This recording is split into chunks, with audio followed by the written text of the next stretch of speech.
আসসালামু আলাইকুম, কেমন আছেন সবাই? চলে এসেছি নতুন একটা ভিডিও নিয়ে। তো এই যে আজ দেখাবো হচ্ছে আমার খুবই প্রিয় একটা খাবার ওল ভর্তা। এটা আমার আম্মুর কাছ থেকে শেখা। তো এই যে ওলটা কেটে ছোট করে ভালো করে ধুয়ে একটা নেটের মধ্যে বেঁধে ভাতের মধ্যে বসিয়ে দিয়েছি। তো এই যে এদিকে আমার পেঁয়াজ রসুন আর ঝালটা গুছিয়ে রেখেছি।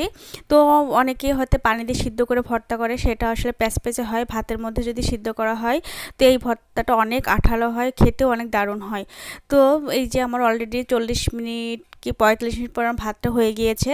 এর মধ্যে আমি এটা বের করেছি, দেখেন আপনারা নিজেরাই দেখেন কত সুন্দরভাবে সিদ্ধ হয়েছে, একদম সফট। তো যাই হোক, এদিকে আমি ফ্রাই প্যানে পেঁয়াজ রসুন আর ভেজে নিচ্ছি। তো অনেকেই বলে ওলে রসুন দেওয়াটা আসলে পছন্দ করে না, যেমন আমি আমার শ্বশুরবাড়ি এলাকায় বলো ওলের মধ্যে রসুন কেন দাও, কিন্তু এটা হচ্ছে আমার আম্মুর রেসিপি, আম্মুকে দেখেছি। তো রসুন মধ্যে দিলে আসলে মানে আলাদা একটা স্মেল আসে, খেতেও অনেক দারুণ লাগে। তো এই যে অলরেডি আমার পেঁয়াজ রসুনটা ভাজা হয়ে গিয়েছে এবং ঝালগুলো আমি ভেজে নিচ্ছি। তো এই যে ঝালগুলো আমার অলরেডি ভাজা হয়ে গিয়েছে। তো এগুলো আমি এখন লবণ দিয়ে চটকে নিব। বাকি যে তেলটা ছিল সরিষার তেল, ওটা আমি ঢেলে নিয়েছি।